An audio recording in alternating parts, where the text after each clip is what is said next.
ഇടുക്കി സ്വദേശി അബ്ദുറഹ്മാൻ ഹാജി 1955 തുടങ്ങിയതാണ് ഈ സേവനം.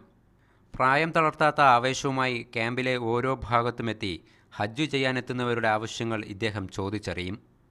സേവന രംഗത്തെ നാൾവഴിയെക്കുറിച്ച് കൃത്യമായി ഓർത്തെടുക്കാൻ അബ്ദുറഹ്മാൻ ഹാജിക്ക് ഇപ്പോഴും കഴിയും. ഈ ക്യാമ്പ് തുടങ്ങിയത് ബോംബെയിലാണ്. അവിടെ കുറേ വർഷം. അത് കഴിഞ്ഞ് മദ്രാസിൽ 2 വർഷം. അത് കഴിഞ്ഞ് 14 കൊല്ലം ഹജ്ജ് ഹൗസിൽ അവിടെ.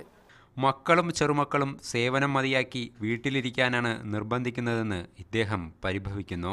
മക്കൾ പറഞ്ഞു പോകണ്ട. ഞാൻ പറഞ്ഞു പോയേ പറ്റൂ. ഇതിപ്പോൾ ഇവിടെ തുടങ്ങിയിട്ട് 19 കൊല്ലോ കേരളത്തിൽ. മദ്രാസ് കൂട്ടി 21 തോന്നുന്നു. ഇതിലൊന്നും എനിക്ക് മുടക്കമില്ല, ആദ്യം മുതൽ അവസാനം വരെ. സേവനത്തെ ദൈവാരാധനയ്ക്ക് തുല്യമായാണ് അബ്ദുറഹ്മാൻ ഹാജി കാണുന്നത്.